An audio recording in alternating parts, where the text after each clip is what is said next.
Um, Hello, hello, everybody. Can you believe it's already a new year? 2025 is upon us. And I am here with Nelson, who I met at Monroe. Hello, Nelson, Hello, introduce yourself. hello. Hi, Amy. And you have your socials, your website is Manifesting Hub, right? The manifestinghub.com. Yes. TheManifestingHub.com. And we met at the Monroe Institute and we discovered that, first of all, I already knew your wife, Carla, who's amazing. And that we're both professional manifesting coaches. Yeah, exactly. That was so cool. I have never found any other manifesting coaches, like that. So that was awesome. Yeah. Like in the wild, we need to meet in the In the wild. wild, yeah, yeah, exactly. Very serendipitously.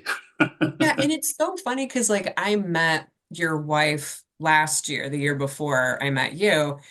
And my first conversation with her, if I recall, was about manifesting. And for some reason, I didn't think manifesting coaching I don't know, but we were like, we need to stay in touch. And then we ended up in the same program and you were there, which was amazing. Yes, that was awesome.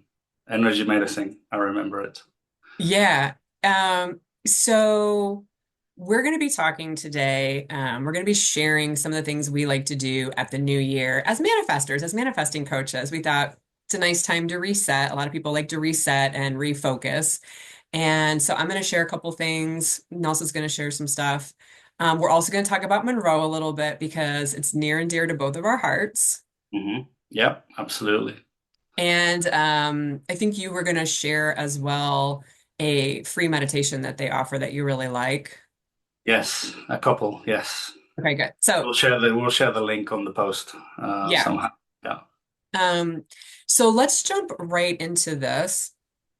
We um we were talking about New Year's and it's a big deal for a lot of people. It's really hyped up to like get your year started and it's just a nice marker of time to refocus. I have a playlist with a couple of videos on my YouTube channel that I'll find a way to link where I talk about different things you can do at New Year's. And I want to talk about one of them right now, which I call the love list. And it's super simple. I get out a piece of paper. It doesn't have to be like on a clipboard like this. You can do it in a journal. But I do loose leaf paper and I write my 2025 love list. And then I just start with the prompt I would love. Mm. And I'll list out all these things that I would love. Like I would love to have a new car this year. I would love to, whatever it is I'm going to put on the list. And I take, 5, 10, 15 minutes, make the list. I also can sometimes come back to it and add things. And the idea of this is to really tap into those things that you would love for the sake of loving them. It's like a nice fun process, right? I then take the piece of paper and I put it away for the whole year. And I set a timer on my calendar towards the end of the year to recheck it. And over the years, I've done this for a long time. I am shocked. Like, I think in the video where I did 2016 to 2017, I was like, I really want to win something. I won something in 2017 in September, even though I wrote it in like this end of December, beginning of January that year. So it's kind of fun to see how the natural process, how we're naturally manifesting works. And it releases a lot of need and attachment and everything like that. And you can also have a list that you can put one aside, but you can have one that you're working off of as well. Like if you're like, I don't want to put it away, then keep it near, where you can see it every day and review it every day. So you can have two lists or one list, but like that's one of my favorite things to do. And it's funny because when I met Carla, your Hmm. wife, that was the first conversation I recall having with her where she was like, she ended up in a program we ended up in a program together and she's like, it wasn't going to work for her schedule or something. And she's like, I would just love to take that program. And then it worked out. Did you remember this? Yes, yes, yeah, absolutely. It worked out because the programs were very, very close in dates, and we were going to be in the States at the time, so we kind of like, oh, I wish this program was going to be available, and boom. Yes. Yeah. It was like that. Yeah. Yeah, And I remember like a little light bulb went off, in my head when I was talking to her. Cause I'm like, oh, she gets the love part. It's like, you just love it. You don't need it. You love it. yeah, exactly. Yes. And then the second thing I like to do is I review the past year and I make a different list. So this would be like the list of 2024, where I sit down and I sort of make a prompt with myself, like what manifested this year that I wanted naturally or deliberately, because it's so common for us to not focus on the things that actually worked and happened and to be like, oh, that one thing didn't manifest and I couldn't get my hands around it, right? But a lot of things probably did happen this year that you wanted. And if you just direct your focus, take a piece of paper and a pen and just sort of like write it out, you might be surprised by how many things actually manifested for you in the past year. Absolutely.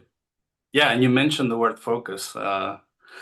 Actually, what I wanted to say about focus is I use a premise in my coaching, which is very simple but very powerful, which is your focus creates your reality.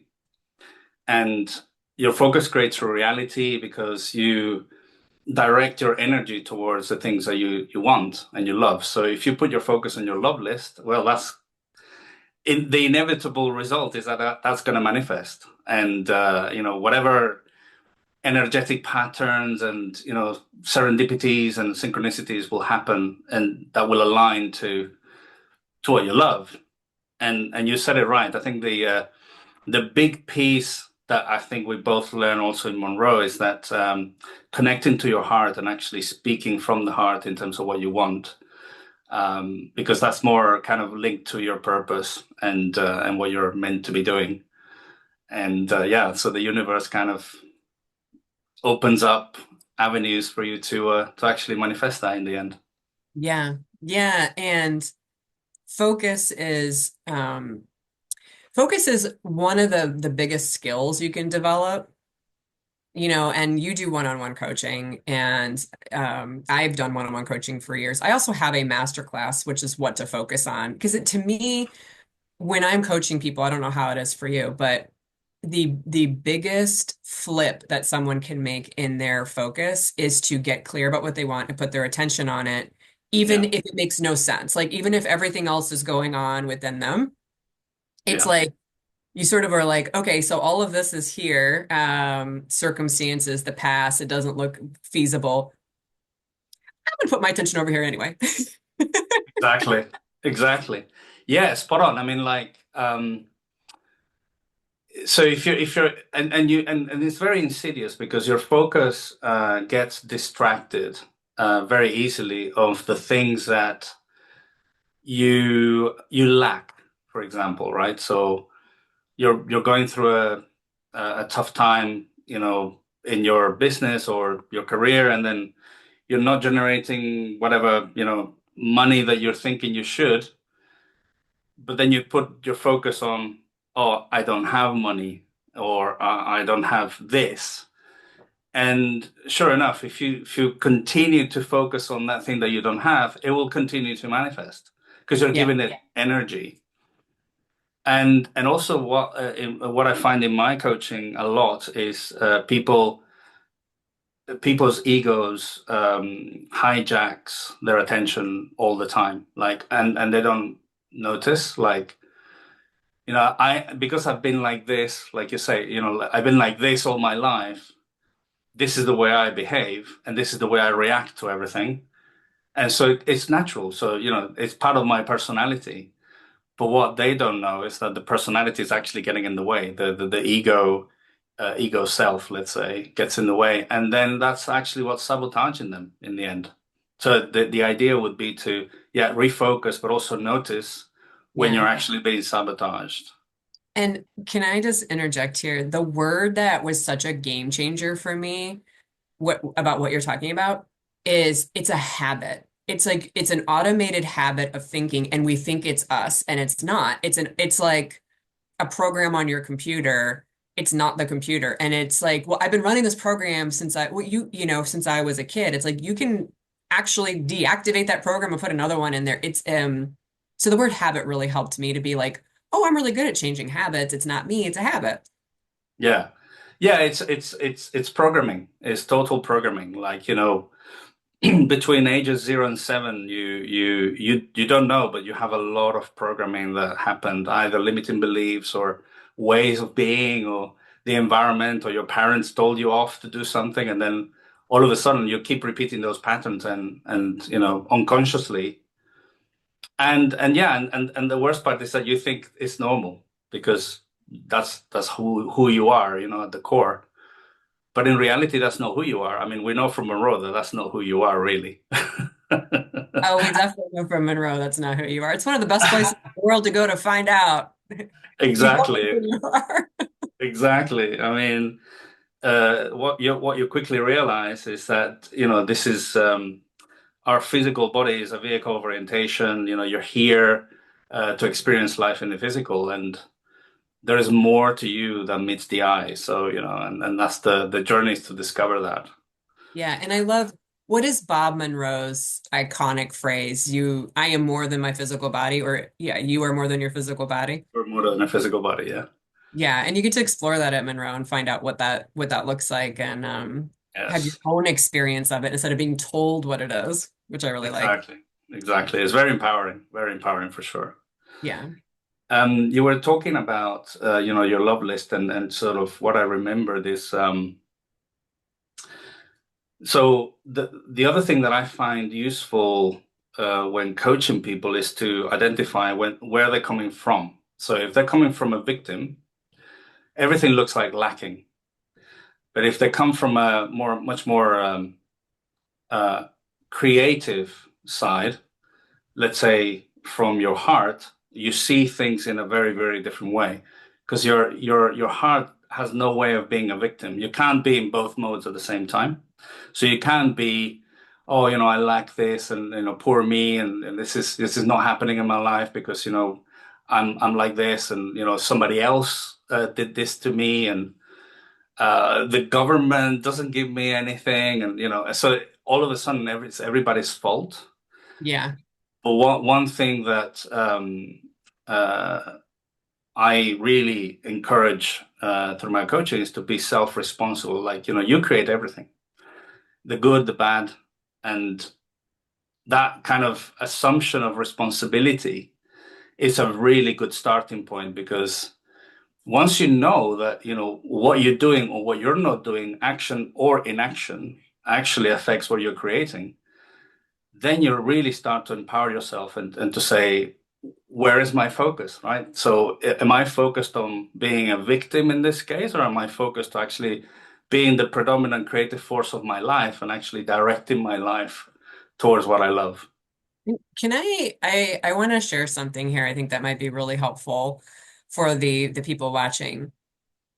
It helped me years ago, and I actually want to talk about how you helped me get out of this deadlock situation at Monroe, between the victim and the creator. Basically, it really helped me years ago to realize, yes, we're the creator of our lives, but that doesn't mean we need to blame ourselves for what's happened because it's so much of it's unconscious and programmed when we're smaller.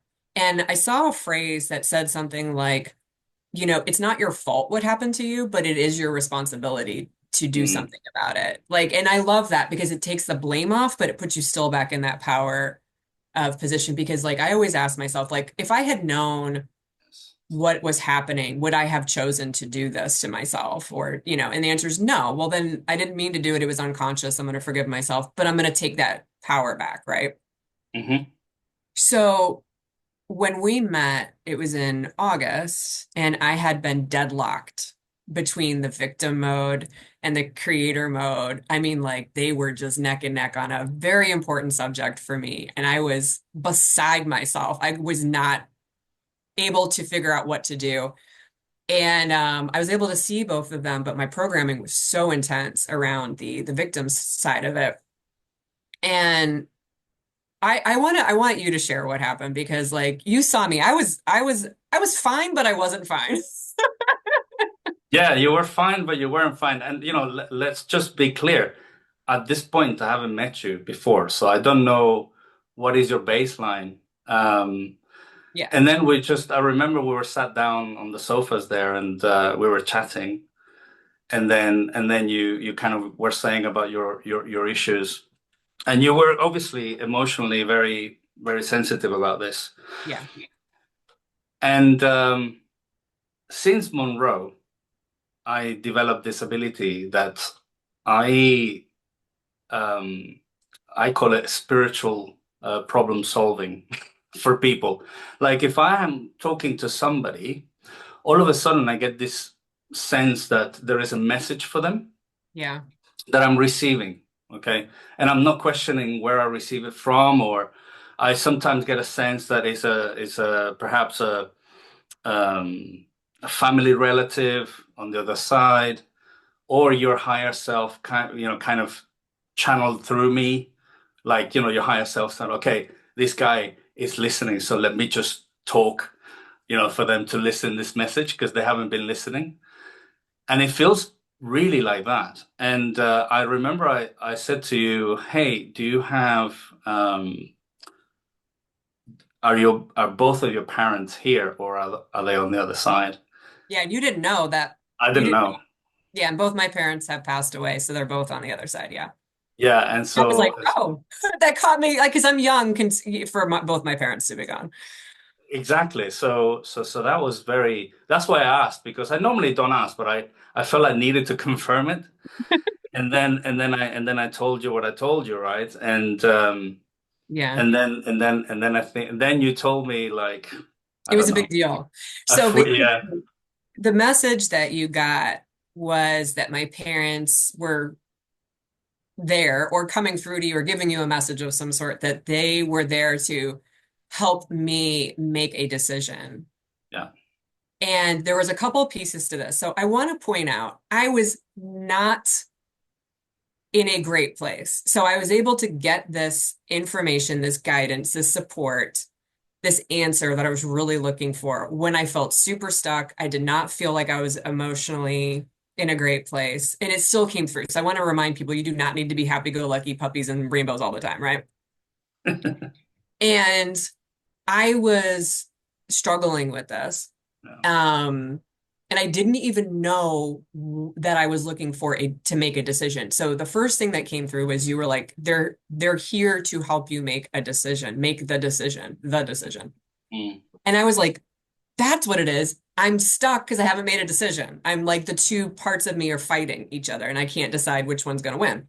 mhm. And then the second piece was, and I asked you for clarity. I said, wait, are they telling me what the decision is? They're going to tell it to me, or are they going to support me in making it? Yeah. Yeah, that was the crucial bit. And I asked, right? I asked you to clarify Yeah, it. you did. And and you were like, no, they're not telling you what it is. They're helping you. They're here to support you. And I'm like, that is my parents. My parents would never tell me what to do Yeah. as an adult. Like they would be like, I trust you to make the right decision. And I'm like, that's them. They would do that. And that was the turning point for me on that subject, was that conversation with you. And I wasn't better like 5 minutes later, but since then, it's been several months. I made my decision. I decided to choose the creator, the heart mode, from my heart, not the victim-y ego mode. Mm, And and I have felt supported, and I've had so many wonderful things start to happen since then, where I see like that was the turning point for me. yes. No, I mean, you see, for me, this is, I mean, it's a huge deal. Once you tell me, it's a huge deal, but in the moment, it feels very casual. Yeah, it was And this casual. has happened so many times. Yeah, it happens so many times. And I need to stop dismissing it, because it's actually very powerful. And it happens in coaching too. It's the same. Because, sometimes the person I have in front of me, they have some kind of dilemma going on, and they don't realize that there is just one word or one thing that I say, and all of a sudden it just changes. They completely, there is a major shift. And Yeah. it's almost like their subconscious needed to hear this message at this time for them to realize. And it doesn't matter if they heard it before, it doesn't matter if they heard it themselves, which is what happens also, is they hear it, they think it, by the way, and then I tell them the same thing, and they go, hang on a second, this is familiar to me. How do you know? And they haven't told me anything. And so it's really powerful. I mean, And that got unlocked for me in Monroe, to be honest. I mean, that happened after the Gateway program when I started to develop these abilities that I didn't know I had, right? So I have yeah, found, I had a lot of psychic ability and stuff prior to going to Monroe for years, but I have found a lot of people I've met who go to Monroe have awakenings of different things during that program. yes, yes, yeah, absolutely. Um, Called Gateway Voyage. You can do it Gateway on voyage, the dungeon. absolutely, absolutely.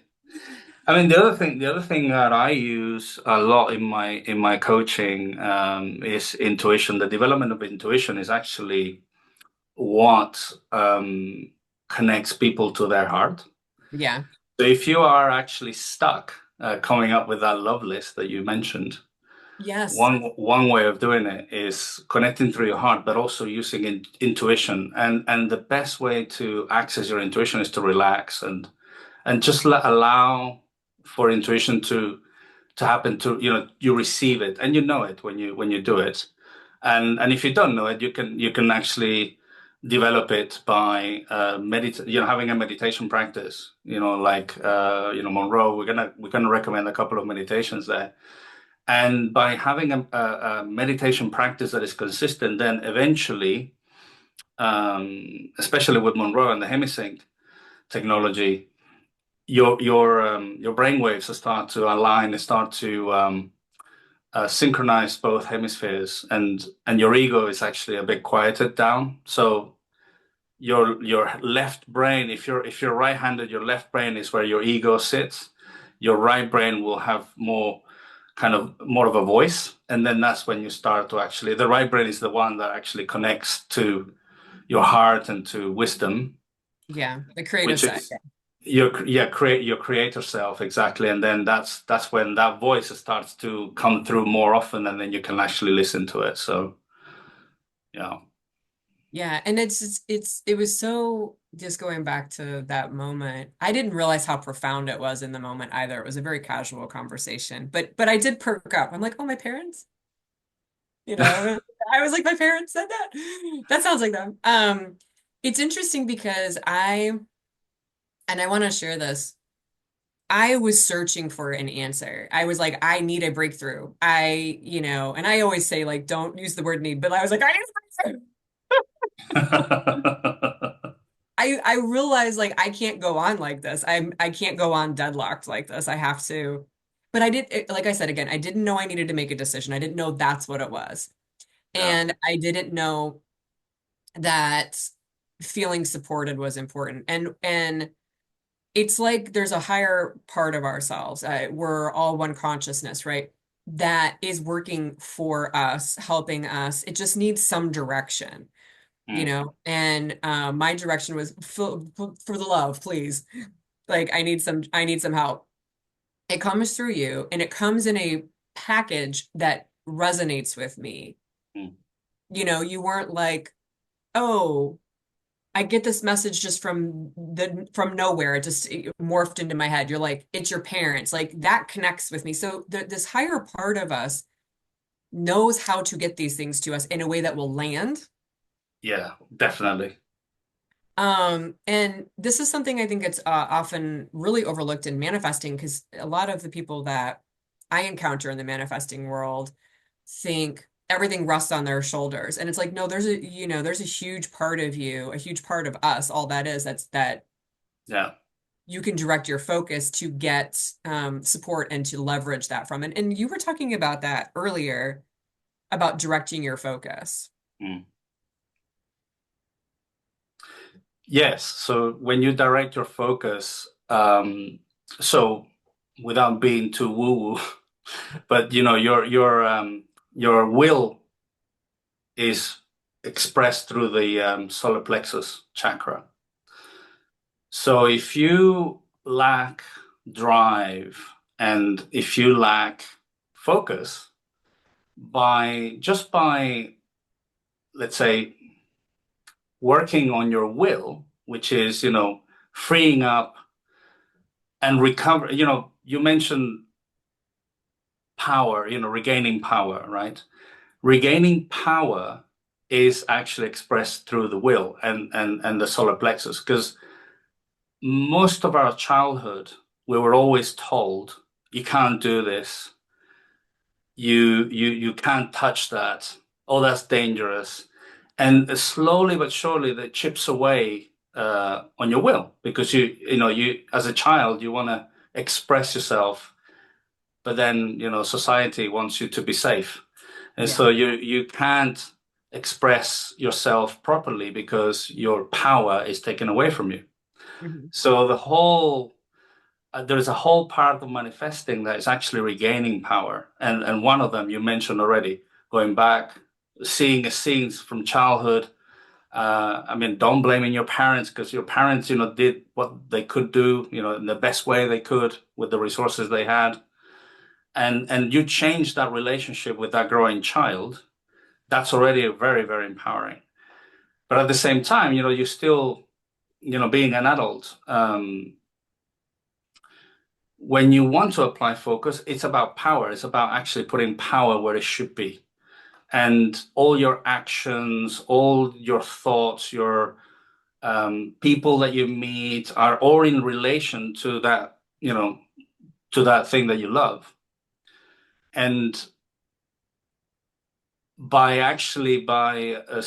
not suppressing, but kind of minimizing the effects of the unconscious, egoic kind of thinking patterns, you're also giving yourself more of a chance to give what you love the power, right? Yeah. Um, and Yeah, this is not instantaneous, right? So this is a process. This is a practice. What I tell all my clients is that this is a practice. You're becoming a master on yourself. You're becoming a master on your human journey, and this is long lasting. It's worth investing on because the person that you are, that you want to be, it's in the becoming process, and that takes a little bit of time. But sure enough, once you get going, and it's like I don't know if you're familiar with Fibonacci, but it just goes like this, and then all of a sudden you start to, you know, exponentially grow. yeah. James Clear talks about that in the book Atomic Habits. Have you read that? No, I know about the book, but yeah, but I Yeah, haven't it's read it. great. And it's I mentioned that a lot. I want to agree with you, and I think it's again not talked about that much in the manifesting community, which is sure you can have instant results. Absolutely. It happens, magical, miracle things happen all the time. But the biggest transformations I've had in my life and my that I've manifested the biggest shifts, it took a minute. Hmm.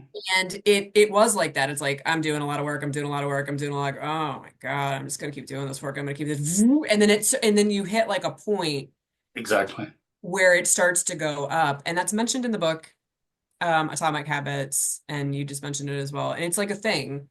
It's like Yeah. working, they say with working out too, it's like you're sort of like this, and all of a sudden you get stronger, or all of a sudden you lose weight, or like something Oh happens, yeah. right? Oh yeah. I lift weights at the gym. I can tell you what a journey. I mean, I never did weights in my life, but it's just like that. Yeah. Every workout, I'm adding weights. Every workout, I'm adding reps. And I go in there and I'm not thinking, oh, I can't do this. It's impossible. But when I do it, it seemed like it was impossible because I was like, well, how can I go every workout I can add 10%, 15% to my weights and still do it and still, it's because the muscle is growing. Yeah. There's no other explanation. But yeah, I mean And it's the same with like redirecting our focus. yeah. You're going to have subjects, we all do, where your focus is naturally already habitually, automatically programmed to already be close to what you want. And so that's when you're like, oh, I just thought a few new things and I had a couple ideas and I was off and running and everything happened. And then most of us have a subject or two or three in our life where our focus is like in the wrong direction completely from what we want. Oh, absolutely. And it takes that, okay, I'm going to just shift it a little bit more today, a little bit more today, a little bit more today. Oh my God, how long do I have to do this? A little bit more today. And all of a sudden it's like, and you get that leverage and that support, and then you start moving faster in that direction. It's basically like reprogramming yourself. Yeah, you do. And you said it well at the beginning. It's like it takes a minute. It takes a minute. Yeah. It takes a minute to wake up. And but the point is, the practice is what actually enables that, because you might not notice. It's like when you meditate. You meditate and you go, well, nothing's happening. Why am I doing this? But there is something happening, but you can't see it. You can't see it, and then all of a sudden, then stuff starts to shift, and then you go, right, there was something happening, and this is, the benefit of the practice, that you build the muscle slowly, right, progressively. Which is perfect for the new year Exactly. because like a lot of us perceive the new year as like, oh, there's this whole 12 months ahead of me. And there's, that's why there's so many like New Year's resolutions and things. It's understanding, first of all, time, that construct is just, made up or whatever, but that's how we perceive 12 months. It's like if I start now and I don't expect results January 10th, right? Because you might get them, but like that's not the goal. The goal is not to, in my opinion, to pressure yourself to get something really fast. It's like if I start now, where could I be 6 months from now, a year from now? And Tony Robbins says this really well. He says people underestimate how much they can accomplish in a year, but I'm sorry, they overestimate what they can accomplish in a year, but they severely underestimate what they can accomplish in a decade. And I'm not saying your manifestation is going to take a decade, but like it's this idea of relaxing into, um, you know, I'm supported, everything's working out, I'm moving in the right direction. And we were talking before we hopped on the recording about you were saying something about focus, like where to put your attention or where to put your focus going into the new year. Yeah. So it's great that you said the resolutions, because I have a little bit of a. It's not. I'm not going to criticize it, because some people actually believe in resolutions. Mhm. But since I do something similar that you explain about the love list. My love list it has no concept of time. You Hmm. know, these are the things that I love, right? And if it takes me 3 years, so be it. It's an acknowledgement and a statement of intent that this is where I want to go. And what used to happen with me and resolutions in the past is, I would go, this is the year that I'm going to go to the gym every single day. And of course, resolutions are also super unrealistic, Yeah. because you want to, as you said, January 10th, yeah, I'm 10 kilos slimmer or 10 pounds slimmer. Yeah, I look, like super muscular. No, I mean, let's face it, it's not going to happen. But what happens is, because you're in this mode of, where's my focus? And if I'm focusing on the short-term gains and not the long-term gains, then what Yes. happens is you get into this modus operandi that goes, I went to the gym today, I feel good. I went to the gym tomorrow, I feel good, but I don't see a difference. I went to the next day, or a couple of days, and I didn't see a difference. And then you start to not believing in what's going on. And like, uh, it's like a yo-yo or like a rocking chair. You continue for a little bit, and you see that the gym is the perfect example, because I can see people joining the gym in January, and then the car park is completely full, and then by 1st of February it goes back to where it was, because people just didn't continue. And so those are the ones that are having these kind of goals that are stuck. So they have a goal, but they don't progress. There are others that have goals, but then they start to oscillate. So they go and achieve something, and then they go back to the original state, because they let go, because they like, okay, I had a negative vision, so I want to lose weight rather than focusing on health. I want to have money rather than focusing on abundance. and so on and so forth. And if you focus, going back to the original point, if you focus on what you lack, yeah, you might actually make progress, but very, very ultimately, you're going to go back to the original point because once you achieve it and you tick the box, then you don't know how to maintain that Yeah. because the goal is not actually the positive end result of something; it's actually the negative vision of something. And Overcoming the negative vision. Yeah. overcoming the negative vision. I used to be diabetic. That's one of my clear examples. And I say I used to be diabetic because I reversed it, right, through natural methods and so on. And it took me 5 years to do that. But once I ticked that box, I went like, I can now relax, right? I've done it. I went to the doctor. The doctor told me, yeah, you're in remission. Great. And what happens? You go back to your old habits. And so I was this close to becoming diabetic again. And I was like, oh, sugar. I need to get back on the horse, and then started, doing my usual diet and working out, etc. And so that's a good example of negative visioning. So my goal wasn't to be healthy. My goal was to actually be free from diabetes or not Mhm. to have diabetes. Once I tick that box, I'm not diabetic anymore. So what's the next goal? So I didn't replace it with something else. And so that was my faux pas. Um, And yeah. it's So interesting because we all learn this through this practice. Because I've had stuff like that where I'll get it and then lose it and go back to square one. And then I've had other successes where, and I'm going to share this one if you don't mind. I was trying to manifest money to pay off my debt years ago. And I okay. would manifest the money and not pay off my debt. I'd go on a trip. Manifest money, not pay off my debt, go on a trip. And it Right. took me like a couple of years to realize, wait, I'm actually getting the money. I'm not paying off my debt. What's going on? Mm.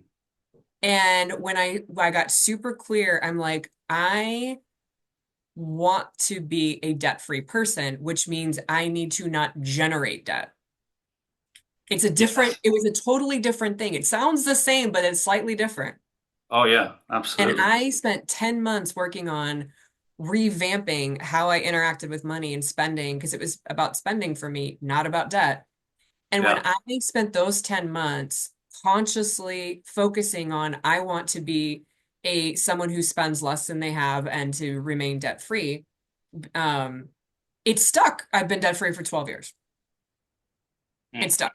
Yeah. But I did it a different way the first time and it didn't work. And it took a minute, but now I'm like, I don't care that it took a long time. I don't, who cares? Yeah. Exactly. I mean, at the end of the day, um, look, I think uh, the biggest fear we have is to go to what we love, our purpose, right? So my purpose. So I'm in IT, so that's my kind of where I studied. I studied computer engineering, and I did a whole career, 27 years plus in IT. Is that my heart? Where my heart wants me to be? No, I'm very good at it. I've been there for a long time, but what my heart tells me is my purpose is teaching and coaching. Yeah. And the teaching I knew, but the coaching I wasn't. And this is something that I'm creating and manifesting. And it's so rewarding, right? And I remember when I got coached myself that I was in complete denial about what I loved. And that's the biggest giveaway. Like if you are afraid of something, or if you are the goal that you have is big, and you're scared. Pay attention to that because those are the ones that are probably the most aligned to your purpose. And I was with a client the other day, and we do a process, and we kind of find out what her purpose was. And she tells me what she intuitively got, and I said to her, "No, that doesn't sound like your purpose. I'm not getting really purposeful stuff here." Like she was like, "Oh well, I'm gonna have a business, and I'm gonna have money and I want to feel safe and so on and so forth. And I'm thinking, no, that's your ego talking. So I said, go back in and just really ask really what your purpose is. And as soon as she did that, she came out crying because she knew that this is her calling. And I thought, yeah. And then she started to explain, and then she went through it, and I said, yeah, that's the one. That's the one. Yeah. And that's the one that is dearest to her because, it just created this huge emotion, um, and passion for it. And I want to share something. I was talking to a client the other day, and I'm going to slightly vary what you're saying here, but it's the same idea. Uh-huh. So sometimes we think we want something, and there's something deeper behind it that we really want. And that's what clarity of desire comes in. And sometimes you manifest that thing to find out that's not exactly what you wanted. Um, he was manifesting to win a raffle, which is what he wanted. He wanted to have the experience of winning a raffle. And the raffle just happened to be for these shoes. And so he put his attention on wearing the shoes as his way of being like, I visualized wearing the shoes. I must have won the raffle. He did not win the raffle. Mm.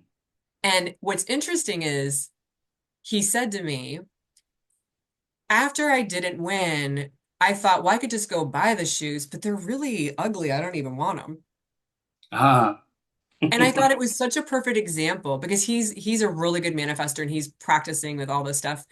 And he's like, why is that why I didn't succeed? I'm like, your focus wasn't on what you loved. Your focus is on what you thought the result would be, which would be the shoes. What you loved was the idea of winning, Yes, being that exactly. winner. And so it's not just like if we're looking for purpose, which it is about purpose, but it's also about like fine tuning, like to get really clear about what you want. What is the experience you would love to have, the achievement of it, the fulfillment of it versus the thing itself. Sometimes it is the thing, Yeah, but sometimes yeah. it's not.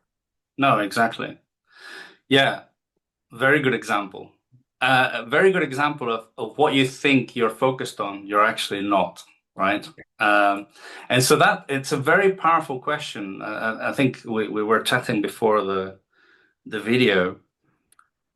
The biggest question that makes you kind of wake up from that unconscious sort of programming is where's my focus? Where's my focus? Where is my focus? Because where am I focused on right now? Right? Let's say you're triggered, I don't know, you're triggered with the economic situation or government or wars or whatever it might be. The first thing is, where's my focus? And is it relevant for me? You know, I'm preoccupied with all manner of things, global issues, things like that. But are they really relevant to you? And can you do something about it? And would you be better off putting your energy into something that you really want?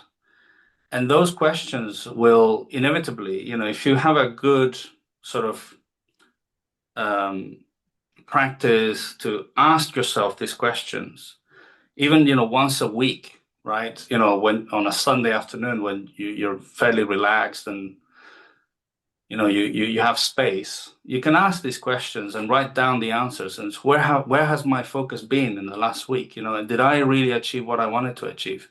And if the answer is no, well, don't really diagnose it too much, but just think, where do you think your focus got diverted? Yeah. And then just, simple, stop doing that. And then really focus on what you really want. And I mean, the other thing that Stephen Covey used to say, do you remember this jar experiment that you fill the jar. So, and then you ask the question, is the jar filled? Oh, yes, yes, yeah. You fill it with like rocks or something. Yeah. Exactly. So people tend to fill their jars with activity, right? So activity, Yeah. do this, do this, do this, do this. And those are the small pebbles that you put in. And so the jar gets full with these small pebbles that are they're not moving the needle, right?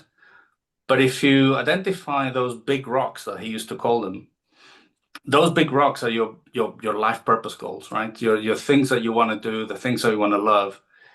and you put those first in the jar, they occupy the space first, meaning your time is spent on those, and then you can start filling it with something else.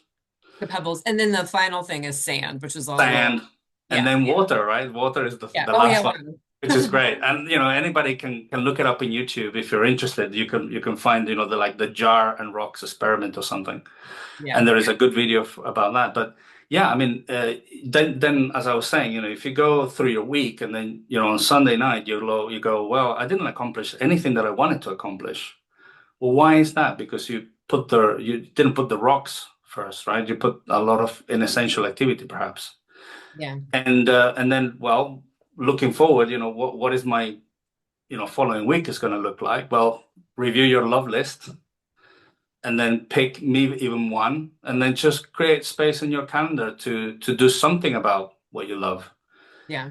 And surely what happens after that is that the energy shifts, because when you focus on something that you love, there is a natural joy that happens. Yes. There is this natural happiness that comes through, and it motivates you to do more. It Sorry, you really, wanted to say. no, no, no. And I was gonna say, like, there's two types of things you can do. You can put it in your calendar. So for my audience with my lingo, it's like taking time to focus on what it is that you would love to have. And that's a really great way actually to get clear about what it is. Like, Mm, what experience would I love to have? That'll help you, because sometimes it'll be like the guy with the shoes. He didn't care about the shoes. no. He would have loved the experience of winning. So I can help clarify.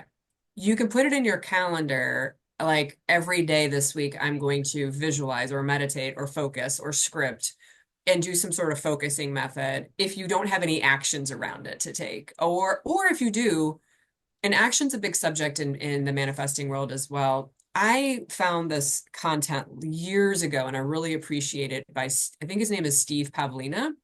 Hmm. And it was some article on the internet. And he described it beautifully, which was there's two directions for action. There's in your head, an idea, creative. I'm going to write a book. I'm going to make a video. I'm going to, put my master class together. It's in my head. The only way it's coming out is if I do something. No one's going to pluck it out of my head and do it for me, right? Absolutely, yeah. So creatively, artists will know this. You have this idea. The direction is from in here out there. And so there's action to take, right? Yep. The university isn't going to come find you unless they're looking for you when you have a scholarship or playing football or something. You have to go find them, right? That's an action in that I'm going in that direction. Then there's the manifestations where they're coming to you. They're coming from the outside world to you. And so he's like, figure out which direction it is and then stick to it. If it's this direction, there's action to take. If it's this direction, that's getting into receiving mode. That's getting into surrender to that you're being helped mode. Like all these different things, right? And that's where things can come to you. And so you can also get really clear, what should I be doing? And it does work both ways, by the way, for every manifestation, but usually it's more obvious to do one way than the other. Yeah. I wouldn't add anything else. I think you said it really beautifully. I think that's exactly what it is. I mean, you have these two modes. You direct it or you receive it, and it's just funny because when you take some kind of action towards that you love, the universe will find a way of rewarding you somehow, with some serendipitous synchronicity around it. And we could even go back to the example that happened with you and I. Mm, I had talked about my situation that week to you. And so that someone could look at that as like an action. I didn't do it on purpose. I was just like, I'm here, la, la, la, la, let me talk about my situation. And so it also, prompted the whole situation for you to be able to get a message for me. You might have still gotten it for me. But it was more like alive in the energy because I was talking about it and I wasn't just like keeping it to myself. You know what I mean? yeah, yeah, yeah. Yeah, so one of the the things I came up with in my manifestation practice, which is kind of resonates very well with me, at least, and I guess some of my clients, is I have a 3I model, I call it. The first I is intention. So, you know, what's my intention? My intention is I don't know, I want to travel the world. Okay, that's my intention. I want to help people. I want to um, be become somebody, have some qualities. Yeah. The second I is imagination, because imagination helps you connect to that vision of what you want. So Yeah. you can imagine that end result, you can imagine what it could be. And the third I is inspired action, which is exactly what you said. So you take inspired action. Inspired action to me means it's an action that is not hard work. Is an action that seems like you said, I just had conversation with you. It was so natural, but it was an action because you did speak to me about your issue. And you could Yeah. have chosen not to, right? Yeah. And I didn't do it to get something. I No. actually remember when I found out you were a manifesting coach, I think I asked you, I'm like, would you be willing to help me with this or something like that? And you're like, sure. And I gave you like a brief synopsis, but it wasn't, but the thing that you got the message from me, that was days later. Yes. It wasn't on the same day. No. And and I didn't even know I was looking for a decision. So that's not like I was like, I need an answer. I'm looking for a decision. Like that was new information between our conversation. But I felt called, inspired to ask you to talk Yeah. to you about it. By the way, I just wrote that down because I love that, your 3I model. And I recommend to people because I don't know what everyone's doing while they're watching this. Write stuff down. Yeah. Break it down. Like, I love that. Intention, imagination, inspired action. I wrote that down. Thank you. I mean, I love that you have Yeah. that. Yes. So somebody at some point wanted to add an R to it, and he was saying, Oh, well, there is really? the receiving. Yeah, there is the receiving because you take action, but then, as I said, something will happen that you will receive, and if you're not open to receiving it, then you're not going to receive it. So it's Yeah. like the openness to receive whatever the universe wants to give you. Like in your case, you could have listened to what I said, but if you weren't in a space where you're prepared to receive that message properly, Yeah. you would have said, "Oh, well, he said that, but I don't know." Yeah. That's a bit Yeah. weird. And I was open to receive it. And again, it's so funny because like this higher intelligence, it knew The I word, might not have received it in that space yeah. if you had said a fairy or an angel came down and told me this. I'd been like, oh, but it was my parents, it's my parents. Like, do you know what I mean? So it also like I look at it from that perspective, like the intelligence is like, she's not gonna listen if a fucking fairy said it. So No, it's actually, yeah, it's on point because I find that a lot. I say something and it just lands with that person, yeah, even if it doesn't make sense to me. Um, but there is the beauty of that. yeah. Yeah, and I was able to receive it from that particular source. And so sometimes too, and this happens to me just all the time. They say like you don't really hear something or take it in or something like that until you've heard it like 5 or 7 times. Hmm. And so do you have friends like this? Like I have my one Of friend that course. I go to first, and then I circle back to her like a month later and I'm like, "Did you know?" And she goes, "I told you that a month ago." But she was the first person and it didn't land with me when she said it. But you were the first person that said that to me and it landed. But it was, so there's a difference there because I was really wanting to receive in that moment. Yeah, no, there is a difference. And my wife tells me all the time stuff, and I never pay attention to it. You do. And there's nothing, nothing intentional about that. It's just, I don't Yeah. know. You listen it differently when it's in a Yeah. stranger's voice. No, it is true. Yeah. I know my one friend, I've known her for like 30 years. She's like, It's like a running joke now. She's like, anyway, and she'll tell me something. She's like, I can't wait for a month from now when you circle back to let me know that it finally clicked when four other people said it to you. Yeah. I just came up with the fourth I. I think I'm gonna call it intentional receiving. Yes. So kind of be intent to receive, you know. So put And your intention into receiving. can we just take one moment for the viewers to let them know, like, I had to practice receiving. I had to be deliberately practicing it. And so one thing that really helped me was to remind myself, this is a tip, of how great it felt to give. Hmm.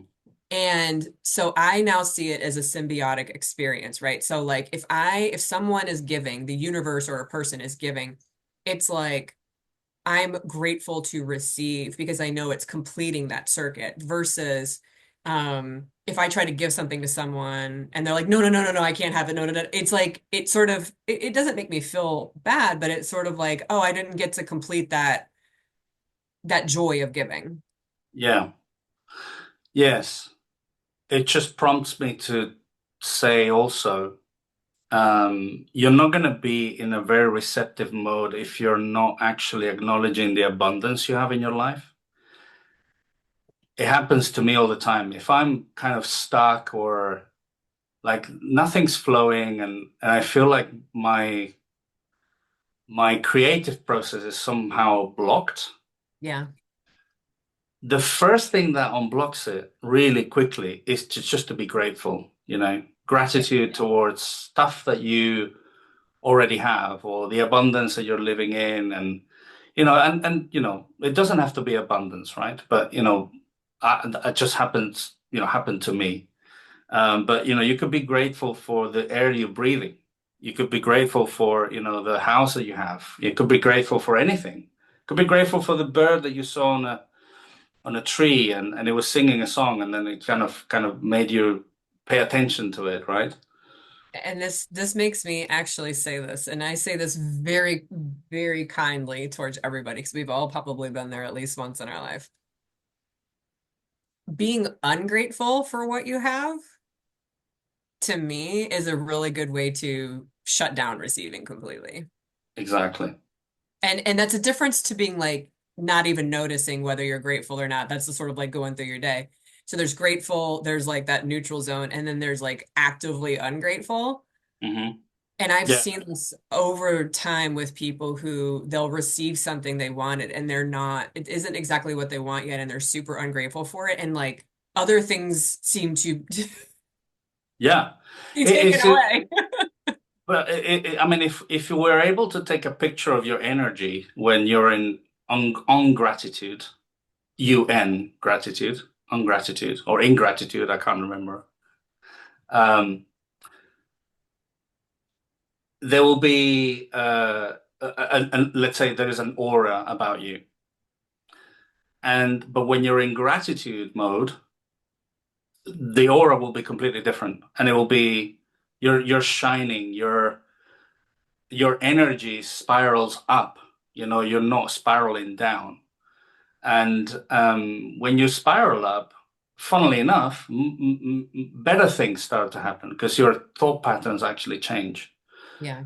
So stopping and being grateful actually opens up the receiving channels big Yeah, time. it really does. And I do want to say this because I know some of my subscribers are probably going to ask about this.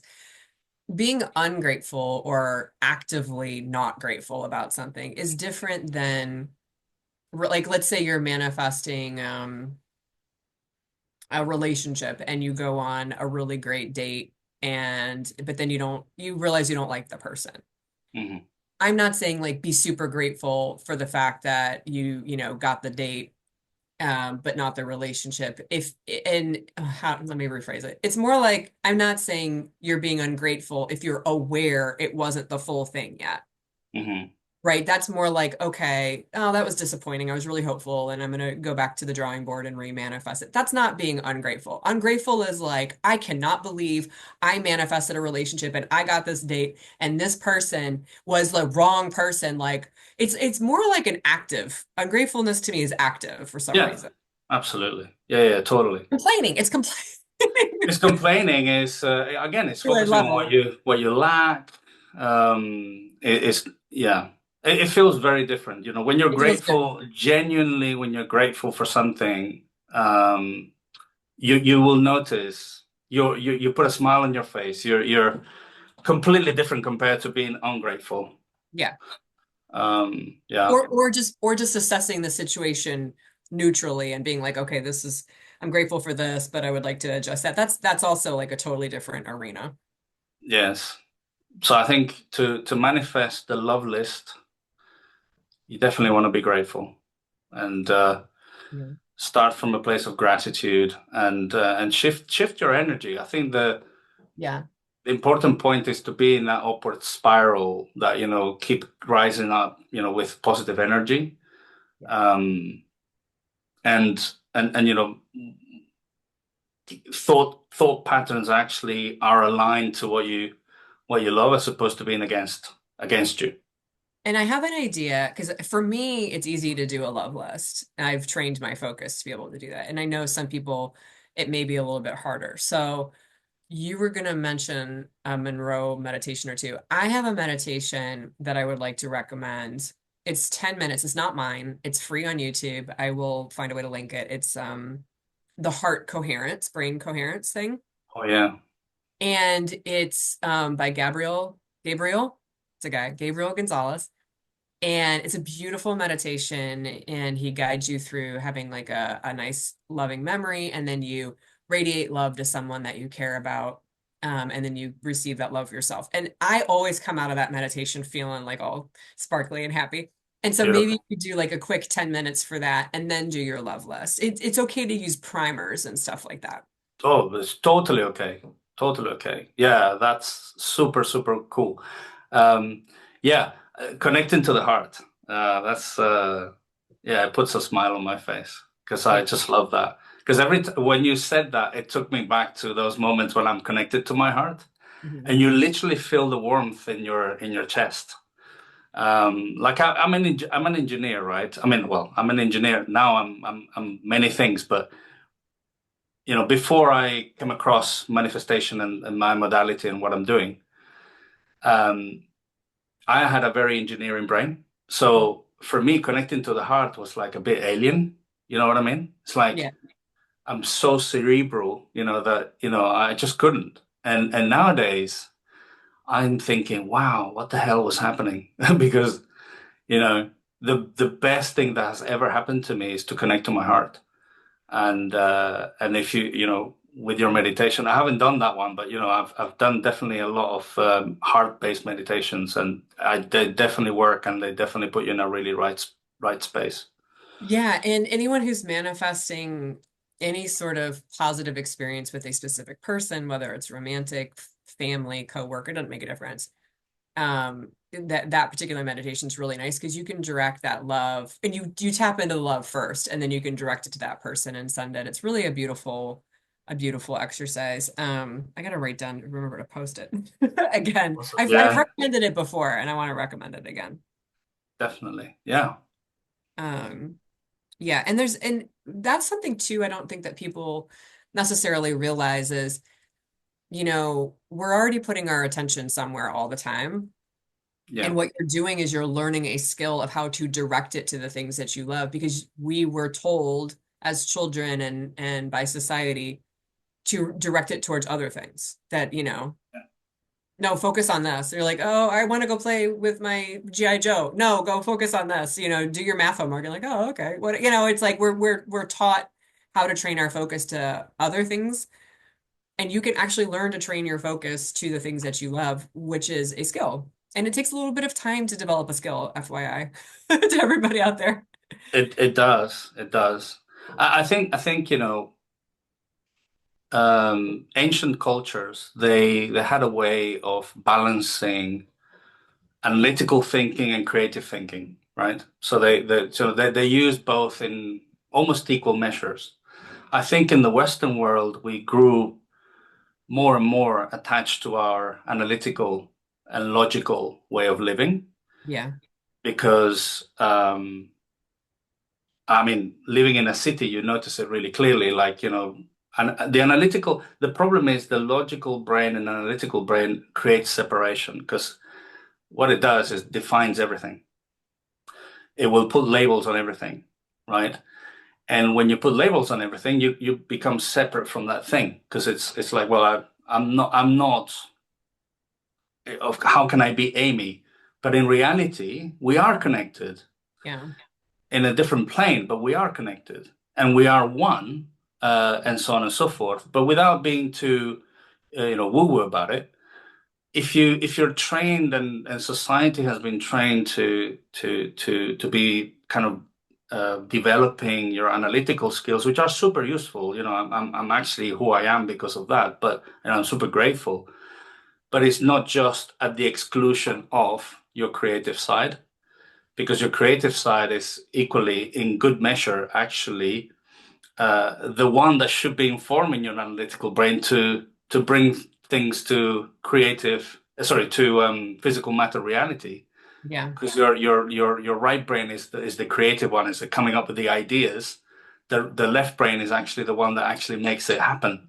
So between the two, and having a balance is the best way to be, you know? And I want to share, do you know, I can never remember how to pronounce her name. I really need to learn this. The woman Anita who she died and then she had this near-death experience and she was like all her organs were shutting down and she had this conversation with consciousness and she decided to come back and she came back and she was like healed and now she talks about it. Do you know what I'm talking about? Anita Morani or Morania or something like that? Probably, I don't know. She has a great way of describing separation and oneness. So this Right. is this is hers. She will be like, um, so let's do two fingers here. This is me and Nelson, right? And we're separate. That's how we see each other on the physical plane.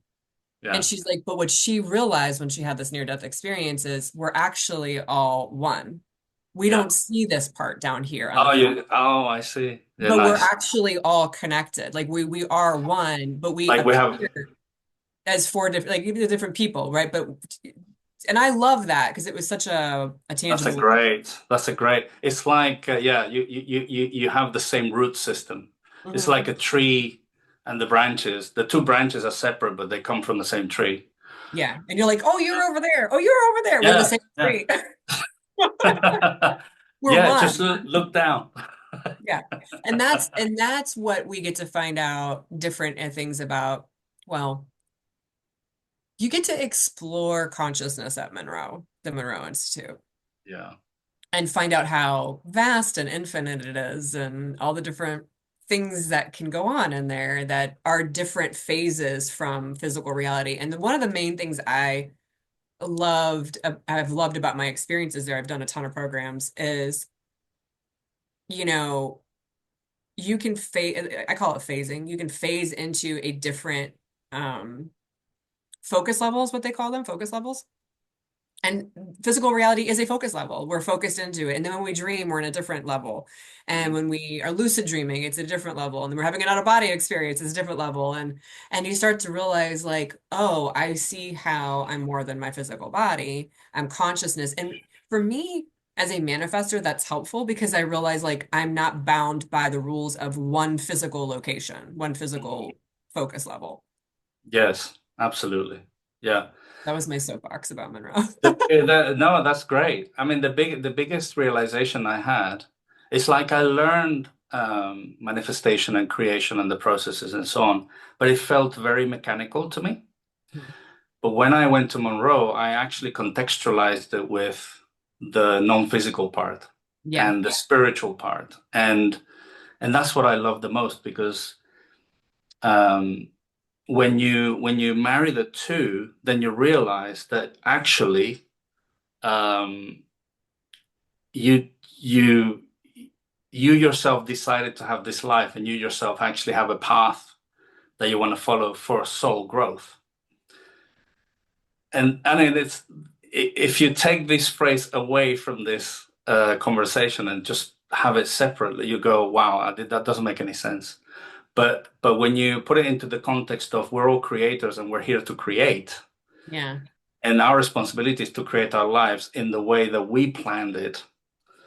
And you can actually your audience can go and read Bob Monroe's books. He explains that there very well. Yeah. And I remember reading that chapter and I was like blown away. I was like, wow. Because that it just gives me so much more context to our existence here Yeah. and what we're meant to be doing, which is very, very much linked into the manifestation Yeah. process and the creation process. And I want to say, and this is my personal opinion, I don't really talk about this in the context of manifesting. So my personal opinion is we choose this experience, we choose this life, we choose this construct, and we also choose the limitations that we're going to put around ourselves before we get here. Kind of like, oh, I'm gonna do that. And adventure is maybe not the right word, but like I'm gonna do adventure number one where I have these limiting beliefs and I'm gonna see what I can do with them or whatever. And that's always helped me. Again, that's a way that I thought about it for a long time to finally settle into a place where I look at life as it's not happening to me. Hmm. Like I can own it and be like, okay, I Exactly. decided on this at some point and I forgot and I'm just gonna roll with it and do my best with with the cards that I've been given. Yeah. Yes, absolutely. In NLP terms, we call that. Are you a cause? Meaning, am I uh, basically am I the predominant creative force of my life, or am I kind of going with the flow and then just letting life happen to me?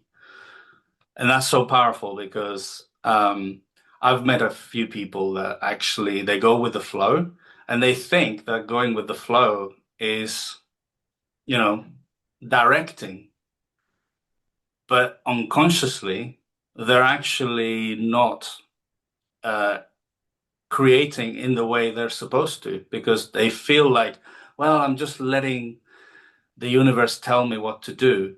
Yeah, but the universe will tell you once you take some kind of action towards what you want, as we discussed earlier. So um, it's it's very subtle, very subtle. You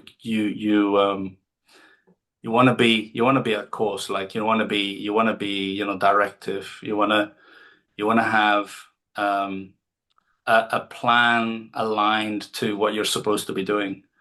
And if you don't know, you can find out. I mean, Monroe is a good way. There are many, I teach people how to do that. You teach people how to do that. So, there are ways of finding out, Yeah. but it's Yeah. the recognition of, that exists and your life completely changes because you go, wow, okay, this is not just me, right? This is an Yeah. expression. It's an expression. And I just had a really cool way that popped into my head that we can tie all this in together. So for me, it was a game changer to realize life is not happening to me. Tony Robbins mentions that too. Mhm. Um, but it's like the victim versus the creator, right? Exactly. The victim energy, and we all have it on different subjects. So when I say that, I'm not saying it in a judgmental way towards myself or anyone. It's more of like a powerless versus the creator state. It's just a word. Mhm. Um, that is where it's easier in that energy to blame others, blame ourselves. Oh, I'm to blame for all of my limitations and patterns. And in that energy, that doesn't sit well with people. That plays into the victim energy, right? Yeah. But from the creator, you get to be like, oh, I'm responsible. I'm not to blame. I wouldn't have chosen all this. Like we come into this world and completely forget where we came from. And we have no idea where we're going. It's like an isolated space to have an experience. And Bashar talks about forgetfulness as like one of the superpowers of being in this dimension, this reality. So when you're in creator mode, that's where you can more easily tap into, I'm taking responsibility to direct my life without blaming myself or others or putting fault in it. And so if you notice that you're in, and again, I've done it, we've all done it on different subjects, I'm sure, in that Yeah. blame fault mode, Mm. that to me is a really good indication that there's a shift that can happen if you choose to move into more of your creator powerful mode. Oh, totally. Um, I'm not going to add anything to it. I think you said it really well. I think the only thing I would say is to notice and to so people might be wondering, well, how can I access my creator mode? So imagine you can see the issue that you're having from a higher perspective. That already puts you Yeah. in a different perspective altogether because you're not in the problem. You're viewing the problem from, imagine you're an eagle. You have very, very laser focused eyes, and then you're down there on Earth, and then you can see the problem from that height. And I promise you, you will not come with the same conclusions as if you are in the problem. Yeah. And the other thing I wanted to just quickly add, victimhood is a reflection of your limiting beliefs. So Yeah. if you know what your limiting beliefs are, um, then you can spot easily when you're in victimhood because, in your case could be powerlessness, in other cases could be worthiness, in other cases could be not good enough, in other cases could be I don't belong, and so on, right? So in my case, it was I don't have the capacity or I'm not allowed to have the capacity. And so I notice when I'm asking myself all the time, I don't know how to do this, victim straight Yeah. away, And right? Because and I yeah, want to say too, when we're talking about this mode, this is in no way, shape, or form to invalidate anyone's experience or feelings in that space. It is your feelings are valid, your yes. experiences are valid. This is not a like you should be in a different space. Like there Mm. is value in all spaces, right? And to have that. And so I just want to mention that just in case someone who's watching may feel that to realize it's not you. It's the Yeah, limiting beliefs that you're holding. exactly. Yeah. And they're very egregious. The you know the more okay, let me summarize it this way. The power is in awareness. So having Yes. awareness is where the power is, and if you put the power in awareness, meaning if I put my intention, take like the first eye from the model, intention to be aware. And, even if you make that intention in the morning, let's say today, I just want to be aware of what's going on in my life and identify those limiting beliefs, um, and, and become like I want to stop myself and actually assess where I am. I promise you, people will start noticing more because the power of intention is everything, It is, yeah. And everything. so you can use intention to direct. I love that because awareness is the superpower. Yes. And when I have made shifts in my life, like when you gave me that message, I became aware of what I was struggling. I became aware I haven't made a decision. That awareness was the game changer. Yeah. Everything came from that. Before that, I wasn't aware. I'm like, I literally don't know. I'm stuck in a box. Somebody help me get out of the box. I couldn't get out of the box to see it. So intention is so powerful because intention is, I want to be aware. And you don't even have to know what the awareness is going to be. So I Don't love that have. you said all that. Yeah, exactly. Exactly. Intention drives everything. So if you're intending to do something or to get something or to get clarity, awareness gives you clarity. You mentioned that before. Like, you need clarity. So intend to be clear. Intend, but pure intention. It's like I was directing somebody to do an exercise with me the other day, a client of mine, and I explained the exercise, and I said, well, you do first step is this, second step is this, third step is this, and sure enough, they do something different. And I said, in step one, you set your intention, and so what was your step one? Um, I forgot. Okay. So, and then obviously the exercise didn't turn out. So, but when the intention was there and then you follow through, then inevitably things will happen. Yeah.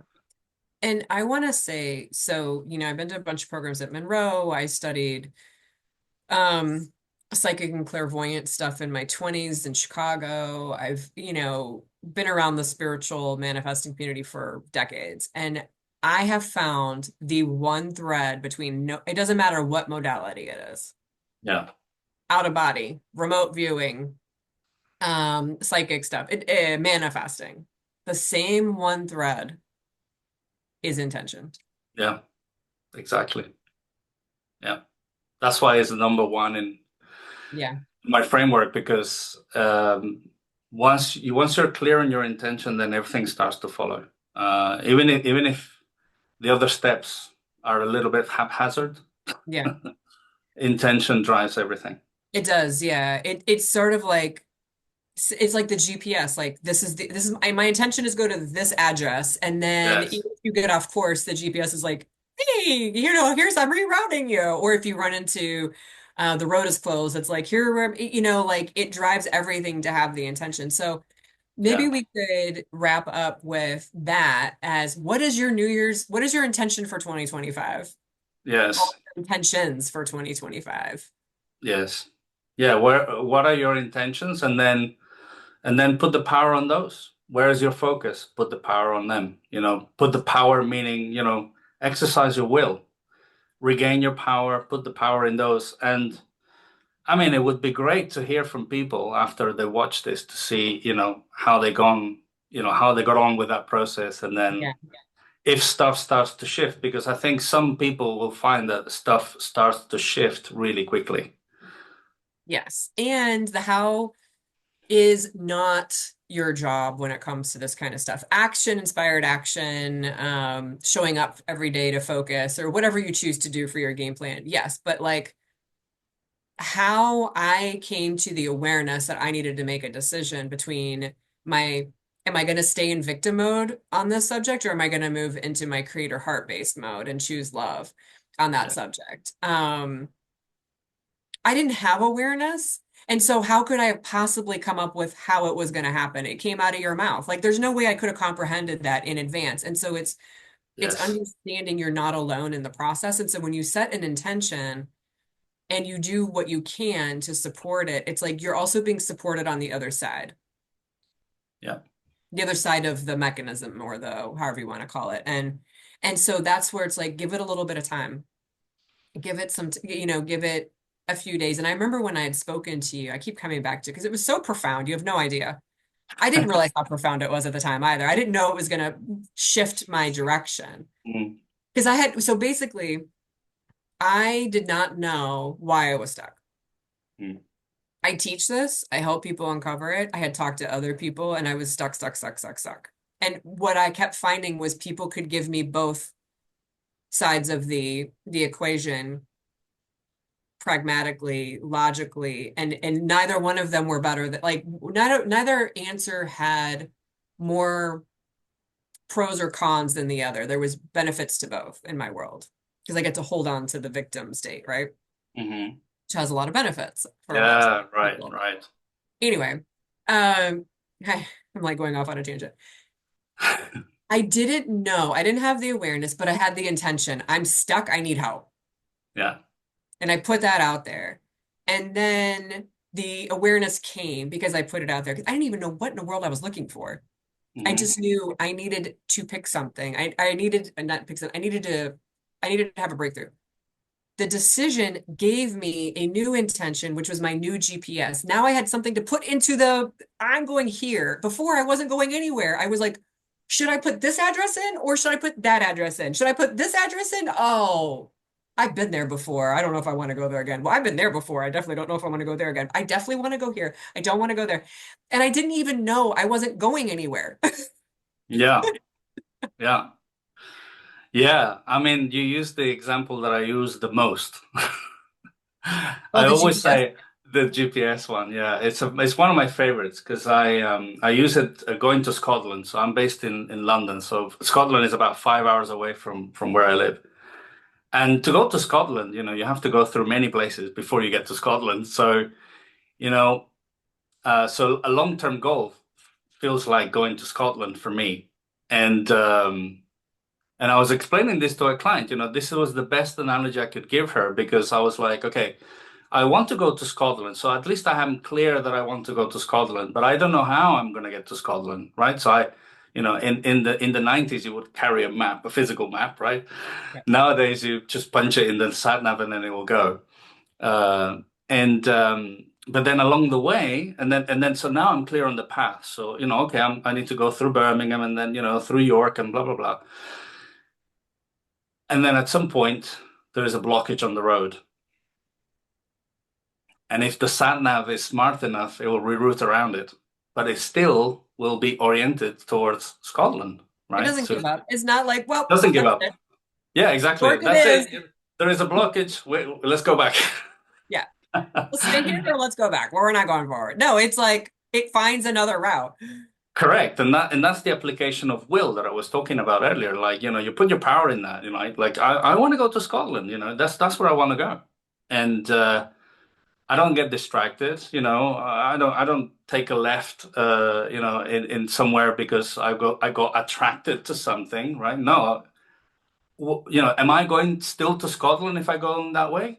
If the answer is no, well, okay, go back, to what is going to get you there. So Yeah. so it's the most It's such a perfect brilliant thing example. too. I also tell people about the emotional side. Yeah. I'm like, so it's like the GPS. You set your intention. That's getting clear about what it is you want. That's where you're going. You start moving in that direction with your focus, with action if needed, whatever, right? Hmm. And things start to happen for you. And the landscape might change. So where you start and where you end don't look the same. So it's like your landscape will change somehow, some way, internally, externally. But my favorite part is I tell people, you can cry all the way there. You can be happy all the way there. You can sing songs. You can go up and down. Because a lot of times people are like, I'm having emotional stuff come up. I'm like, it's okay. You're still moving there, right? Yeah. And so, because what I have found is people then think, oh no, I'm having strong emotion come up. And they get off the highway or they get off the road and they stop and they're like, I can't go forward because I'm upset. No, it can still take you there. Yeah. I mean, it's not Definitely. ideal to be in an emotion you don't prefer all the time, and there's lots of different ways to deal with that. But I always want people to know like your emotions are valid. It's okay. You don't have to be perfect in the car driving to Scotland. Like, you know what I mean? Sure. Absolutely. I mean, emotions, thoughts, obstacles, even the illusion that Scotland is actually one of the things that come up the most is Scotland is such a big goal. Why should I go there? Yeah. You know, let me go to maybe I don't know, Oh, Lancashire. I want to say this. I want to say this. I have a little video I've been meaning to post. So I was recently in Egypt. Magical, highly recommend. Mm. And we did several excursions that were way out of the way from the normal like tour group stuff. I mean, we were on a tour group, but they were like 4 or 5 hours each way in a car. And we did this dolphin trip, and it was 2.5 Wow. hours in the car. We had to get up at like I don't know, like 2 in the morning or something like that. No, this was like 4 in the morning. 2.5 hours in the car Wow. to the port, then 2.5 to 3 hours on the boat to get to the middle of the Red Sea where the dolphins were, do the swimming, and then 2.5, three back. And then, I mean, it was an all day adventure. And I have a video of me in the van, just like this. And I'm like, I didn't bat one eyelash about that. I was like, this is amazing. I get to go see some dolphins. Yeah. But, but, but the rest of the time in manifesting, people are like, how come I'm not there yet? We ride around and wait in lines, and we do things. You're already good at this. You're already good at like being on Yeah. property. I mean, so many things could have come up, right, in your mindset. I mean, you could have said, "Oh my God, I don't know these guys." Where are they taking me? What if there's no Or dolphins? yeah, exactly. Well, he looked at me funny, and so on and so forth, right? You could come up with all sorts of things. And those are the distractions. I think Neil Donald Walsh said this, and I paraphrase, but I think he said something like 98% of energy in the world is wasted Yeah, I could see that.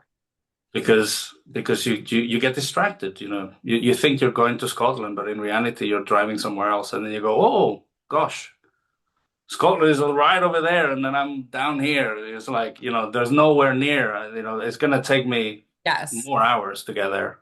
And that is something that as years have gone by, I've just been much more kind to myself when I notice that. And that's actually what my master class is about. Um, it's very common, and Abraham Hicks talks about this a lot, Hmm. where we think we're thinking about our destination and we are not. Hmm. They talk about it as like two ends of the same stick, right? So it's like you have a little stick and they're like, you want money, but you're actually thinking about like, I don't have money. And so you're like, well, I'm thinking about money. But it's a different destination, the Correct. lack side of it. And I cover that in my master class, how to get clear about what your destination actually is and what it isn't, so that you can be aware of Yes. when it pops up to be like, oh, I'm not actually heading towards the Dolphins or towards Scotland. Yeah, exactly. Yeah. Awesome. I have nothing else to say. Me neither. This was fantastic. And such a deep dive we weren't expecting to do today, and I love it. And Happy New Year, Yeah, everybody. yeah, absolutely. Happy New Year, everyone. And yeah, let us know how you get on. Yeah. Well, yeah, come back, leave a comment, let us know how you set your intentions, set some intentions. You can even set intentions to have more intentions. You can use it for everything. Absolutely. You can even set an intention to have imagination. Yes, yeah, to be better at, yeah, you can have the intention to be better at imagining what you want, better at focusing, better at um getting clear, better at identifying your intentions. It's really cool. And you can just say I intend or I have the Yeah. intention or you don't have the wording isn't super important. It's more just like, oh, that's what I want. Yeah, exactly. And you I will want that. know I it. want You that. will know. You will know it. You will know it. Trust yourselves. Yeah. So, thank you for watching if you've made it to this point in the video. And so again, you can be found on TikTok. I'm not on TikTok, but you can be found on TikTok and Instagram, right? Yes. And it's And at the Manifesting Hub in those. And then my website, themanifestinghub.com. yeah, HUB hub. HUB Hub, yeah. And then the Manifesting Hub. And then you The do manifesting. one-on-one coaching and you're working on a master class, which I think is fabulous. I can't wait to see what that is. I literally wrote this down. I'm going to use this. I added you Use to it, my use it, use it. Absolutely. Um, and you can find me on YouTube, Illuminating Joy, Instagram. I don't have TikTok. Just so you know, there is someone out there who's looks like they're me. They're not me on TikTok, and they're not doing a great job at it either, but whatever. And then my website is amywestmoreland.com. Awesome. Thank you for having me, Amy. That was Yeah, great. you're welcome. Thank you for being here. And say hi to Carla for me. I will. All right. Goodbye, everybody. Cheers. Bye.